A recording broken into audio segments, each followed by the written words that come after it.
أعوذ بالله من الشيطان الرجيم. بسم الله الرحمن الرحيم. سبحان الذي أسرى بعبده ليلا من المسجد الحرام إلى المسجد الأقصى الذي باركنا حوله لنريه من آياتنا إنه هو السميع البصير. صدق الله مولانا العظيم. محترم بزرگوں، آج تک ہماری تراویح میں اللہ کی توفیق سے 15 پارے مکمل ہوئے ہیں. گویا آدھا قرآن مکمل ہو چکا ہے. باقی کی اللہ تعالیٰ سے توفیق کی دعا ہے کہ اللہ تعالیٰ باقی کو بھی عافیت کے ساتھ تکمیل تک پہنچائے. آج کی تراویح میں سورۃ النحل کا باقی حصہ پڑھا گیا ہے اور سورۃ الاسراء، جس کو سورہ بنی اسرائیل بھی کہتے ہیں، یہ سورت مکمل تلاوت کی گئی ہے. اور پھر تیسری سورت سورۃ الکہف کا اکثر حصہ پڑھا گیا ہے. سورۃ النحل، اس کے 2 نام ہیں. ایک نام تو مشہور ہے سورۃ النحل، اس کا ایک اور نام ہے سورۃ النعم. سورۃ النعم، یہ نعمت کی جمع ہے. اس سورت کو سورۃ النعم اس لیے کہتے ہیں کہ اس سورت میں اللہ تعالیٰ نے اپنی بے شمار نعمتیں بیان فرمائی. نعمتوں کا زیادہ اس کے اندر تذکرہ ہے، اس لیے اللہ تعالیٰ نے اس سورت کو سورۃ النعم سے یاد فرمایا ہے. مثال کے طور پر اللہ تعالیٰ اپنی ایک نعمت بیان فرماتے ہیں. بھینس، گائے، بکری گھاس چرتی ہے، گھاس کھاتی ہے، اور گھاس کا کچھ حصہ گوبر مینگنی بن جاتا ہے اور کچھ حصہ خون بن جاتا ہے. اللہ کی کامل قدرت یہ ہے کہ گوبر اور خون، ان دونوں کے درمیان سے خالص دودھ اللہ تعالیٰ پیدا فرماتے ہیں. لبناً خالصا، خالص دودھ اللہ تعالیٰ کس کے درمیان سے؟ من بین دم و فرس، ایک طرف خون ہے اور دوسری طرف گوبر ہے. ان دونوں کے درمیان سے اللہ تعالیٰ اپنے قدرت کے ذریعے سے خالص دودھ پیدا فرماتے ہیں. اس طرح کی بہت ساری نعمتیں اللہ تعالیٰ نے اس سورت کے اندر بیان فرمائی ہے، اس لیے اس سورت کا نام سورۃ النعم رکھا گیا ہے. مشہور نام اس کا سورۃ النحل ہے، اور نحل کے معنی ہے شہد کی مکھی. اس سورت میں چونکہ شہد کی مکھی کا تذکرہ ہے اور شہد کی مکھی کو اللہ تعالیٰ نے کئی طرح کے پیغامات دیے ہیں، یہ کر یہ کر یہ کر، ان کا تذکرہ ہے، اس لیے اس سورت کا نام سورۃ النحل رکھا گیا. اسی سورت میں یہ آیت بھی ہے کہ شہد میں شفا ہے. اور حضرات مفسرین اس آیت کی تفسیر کے تحت وہ مشہور حدیث بھی ذکر کرتے ہیں. ایک صحابی نبی کریم صلی اللہ علیہ وسلم کی خدمت میں حاضر ہوئے اور کہنے لگے کہ میرے بھائی کو پیٹ کا درد ہو رہا ہے. آپ علیہ السلام نے فرمایا جاؤ اپنے بھائی کو شہد پلاؤ. گئے، شہد پلائے، افاقہ نہیں ہوا، آرام نہیں ملا. آئے نبی کریم صلی اللہ علیہ وسلم کی خدمت میں، کہنے لگے کہ آپ کے حکم کے مطابق میں نے شہد پلایا لیکن میرے بھائی کو آرام نہیں ملا. پھر آپ نے فرمایا جاؤ شہد پلاؤ. 3 مرتبہ اس طرح وہ بار بار آتے جاتے گئے. تو 3 مرتبہ مکمل ہونے کے بعد نبی کریم صلی اللہ علیہ وسلم نے ارشاد فرمایا صدق اللہ وکذب بطن اخی، اللہ سچ کہہ رہا ہے کہ شہد میں شفا ہے، تیرے بھائی کا پیٹ خراب ہے، جھوٹ بولتا ہے تیرا بھائی، جب شہد پلا۔ اب جب چوتھی مرتبہ نبی کریم صلی اللہ علیہ وسلم کے کہنے پر شہد پلایا گیا تو اب کے بعد اسے آرام مل گیا۔ تو بہرحال اس سورت کے اندر شہد کی مکھی اور شہد کا تذکرہ ہے، اس لیے اس سورت کو سورۃ النحل کہا جاتا ہے۔ اس کے بعد سورہ اسراء تلاوت کی گئی ہے، اسی کی میں نے ایک آیت آپ کے سامنے تلاوت کی ہے۔ اس سورت میں اللہ تبارک و تعالیٰ نے معراج کے واقعے کو بیان کیا۔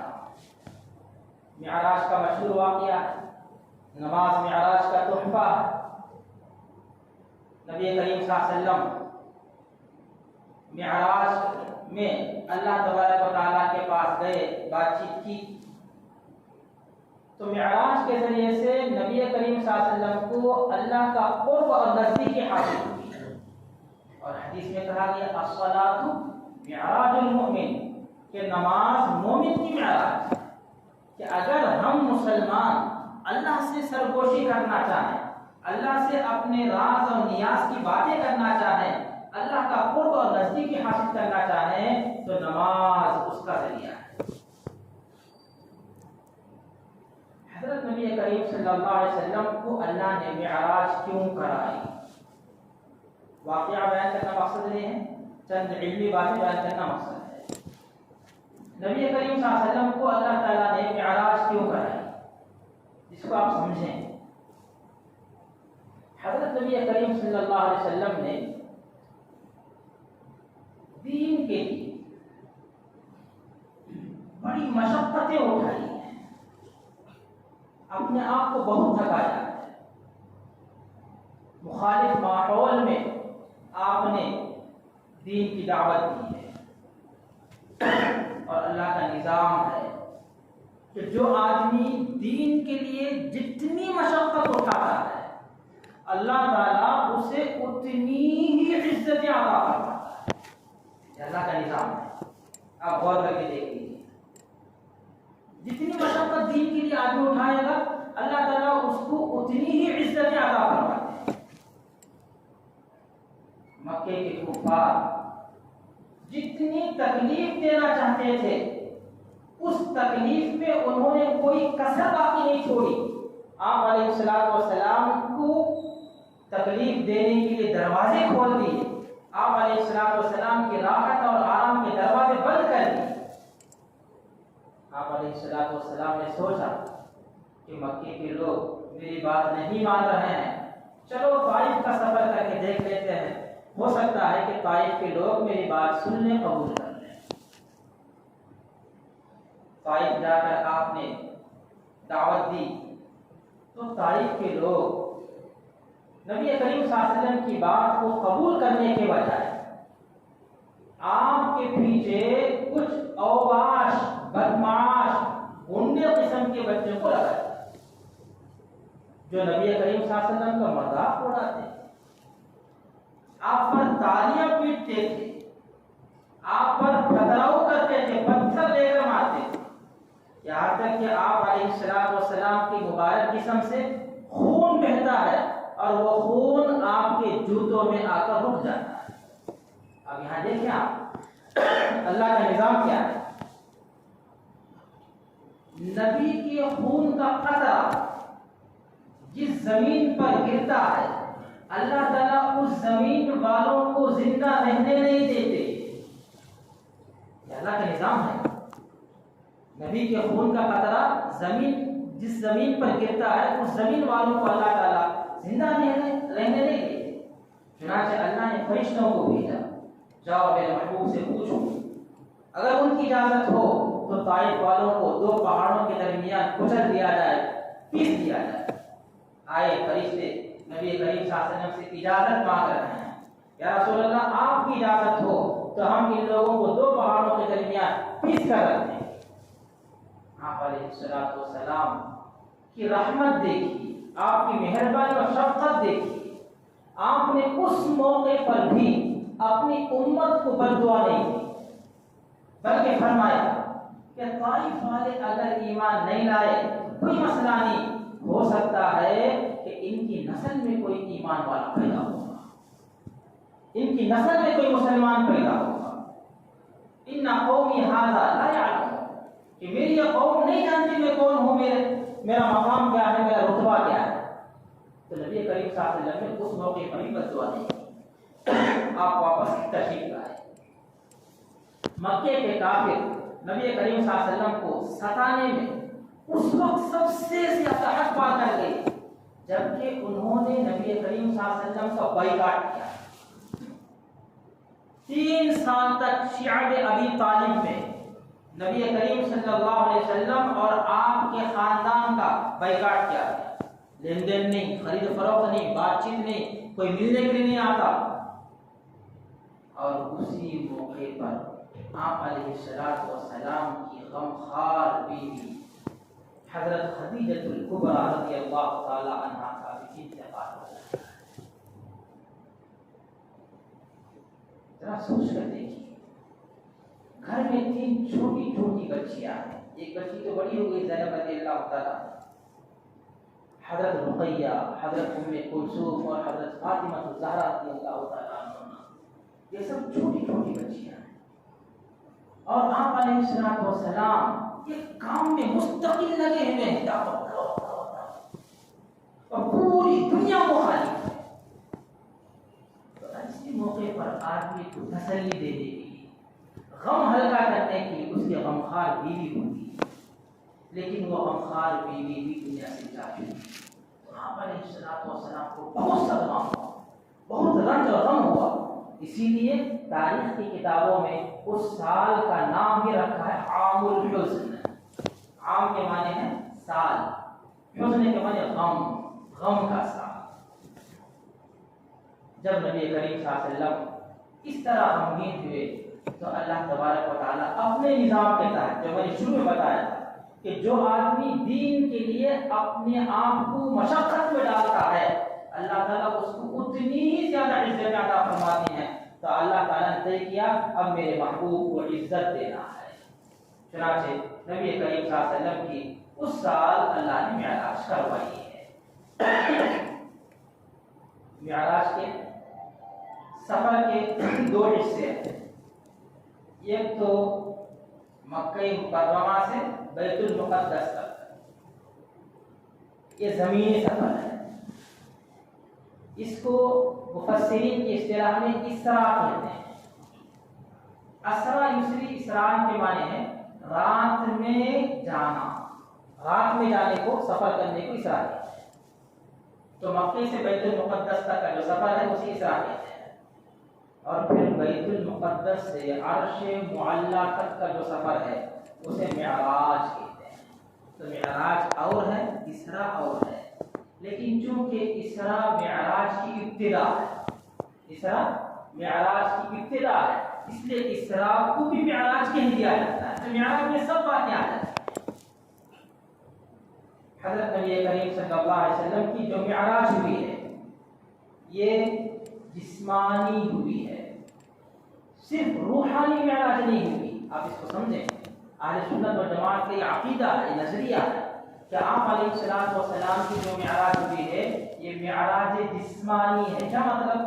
آپ علیہ السلام اپنے اس جسم اطہر کے ساتھ مکے سے بیت المقدس تک گئے اور پھر بیت المقدس سے عرش معلیٰ پر اپنے جسم کے ساتھ گئے. معراج روحانی کا مطلب کیا؟ معراج روحانی کا مطلب یہ ہے کہ آپ علیہ السلام کا جسم اطہر اپنی جگہ پر ہو، روح سیر کر کے آئے، صرف روح جا کر آئے اسے معراج روحانی کہتے ہیں. جسم سمیت روح جائے اسے کہتے ہیں معراج جسمانی. اہل سنت و جماعت کے نزدیک نبی کریم صلی اللہ علیہ وسلم کو اللہ نے جو معراج کرائی ہے وہ معراج جسمانی ہے، نہ کہ معراج روحانی. معراج روحانی یہ نبی کریم صلی اللہ علیہ وسلم کا کوئی کمال نہیں، معراج جسمانی کمال ہے. معراج روحانی تو آپ کی میری بھی ہوتی ہے.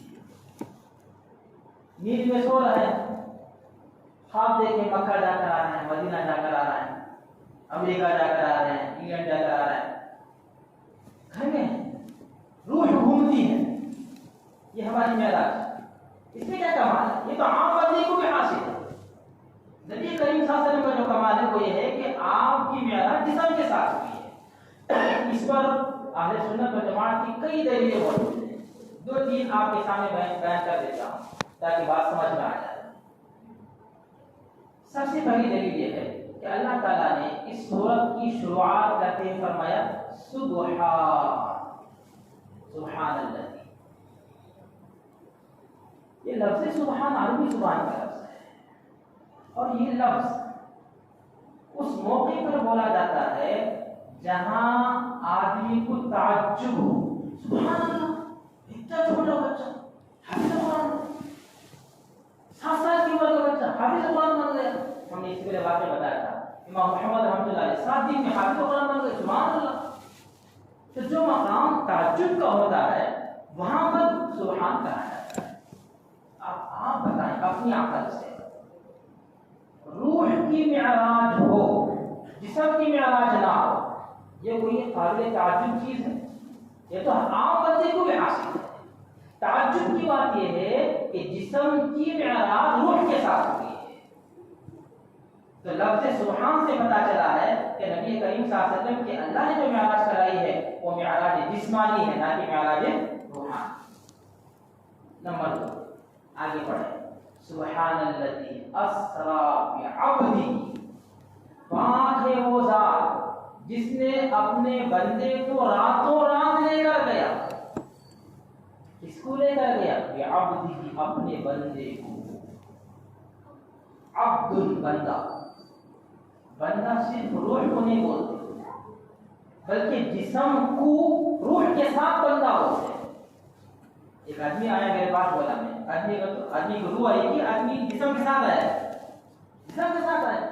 تو اللہ تعالیٰ جو فرما رہے ہیں کہ اللہ کی ذات پاک ہے جس نے اپنے بندے کو راتوں رات لے کر گیا. تو بندے کا لفظ بتلا رہا ہے کہ آپ علیہ السلام والسلام کی جو معراج ہوئی وہ معراج جسمانی ہے، نہ کہ معراج روحانی. یہ تو میں نے آیت سے 2 دلیل آپ کے سامنے پیش کی. نمبر 3 حدیث سے.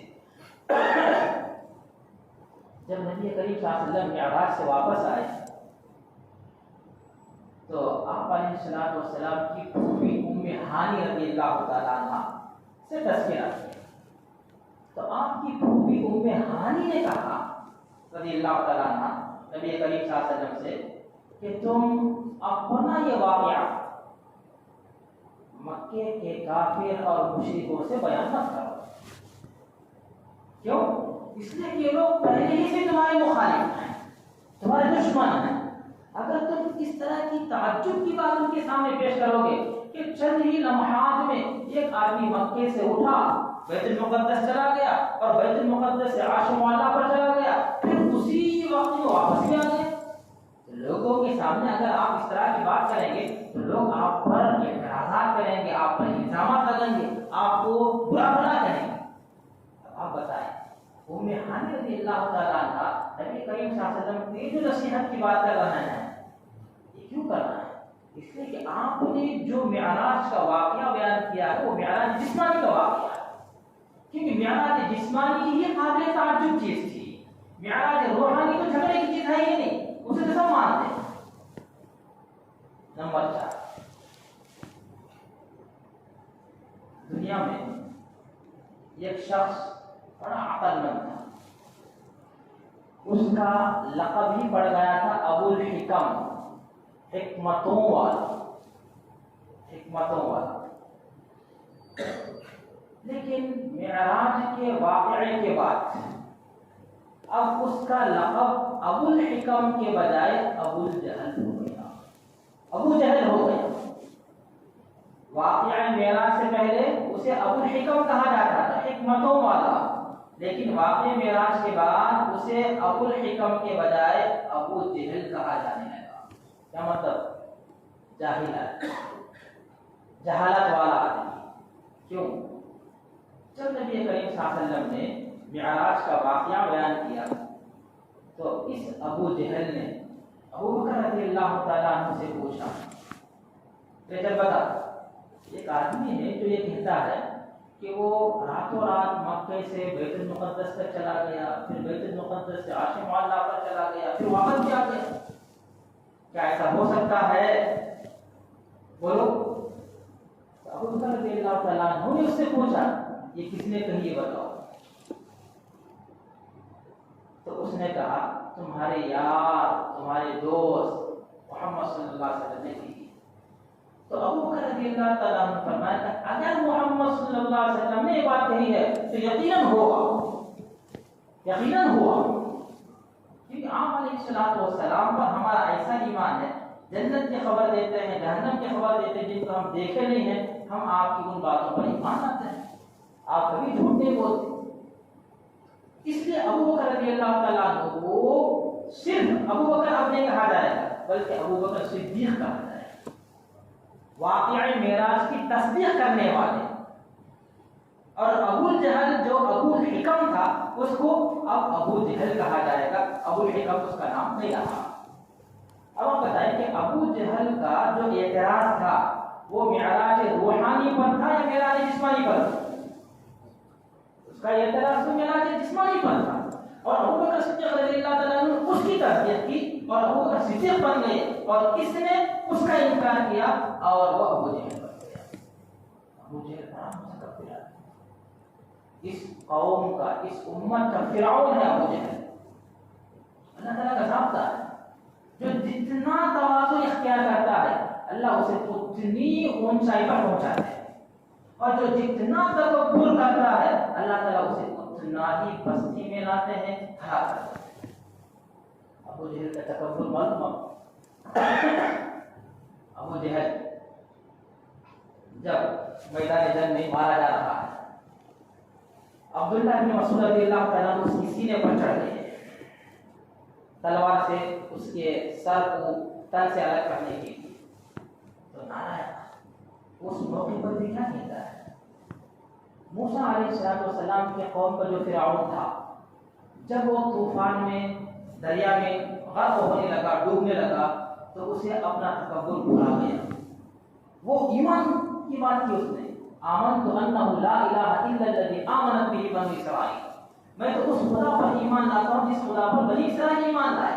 تو اللہ کی طرف سے جواب ملا آرام، اب ایمان لانے کا کیا فائدہ؟ عذاب تو آنکھوں سے دیکھ رہا ہے، عذاب نظر آنے کے بعد جو ایمان لاتا ہے اس ایمان کا کوئی اچھی بات نہیں۔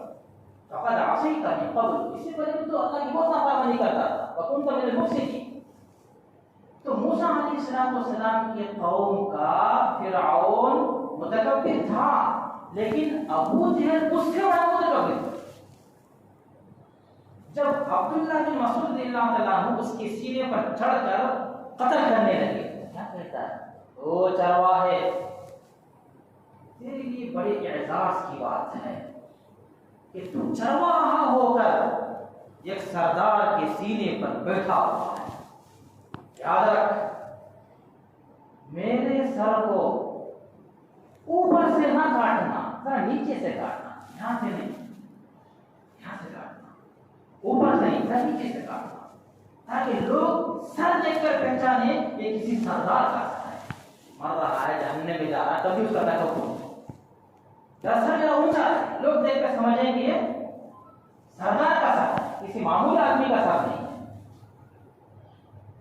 عبداللہ بن مسعود رضی اللہ تعالیٰ عنہ جب تلوار سے کاٹنے لگے تو کہا اے چرواہے، یہ میرے لیے بڑی ذلت کی بات ہوگی کہ میں ایک چرواہے کی تلوار سے قتل ہو جاؤں، لے میری تلوار ہے، کتنا بڑا متکبر ہے، لے میری تلوار ہے اور میری تلوار سے مجھے قتل کر۔ یہ متکبر تھا ابو جہل۔ تو اللہ تعالیٰ نبی کریم صلی اللہ علیہ وسلم نے تواضع اختیار کی تو اللہ تعالیٰ نے آپ کو عزت عطا فرمائی، بلندی عطا فرمائی، اور ابو جہل نے تکبر کیا تو اللہ تعالیٰ نے اس کو ہلاک و تباہ کیا ہے۔ دعا فرمائیں کہ اللہ تبارک و تعالیٰ ہم تمام کو قرآن کا صحیح فہم نصیب فرمائے۔ آمین۔ وآخر دعوانا الحمد للہ رب العالمین۔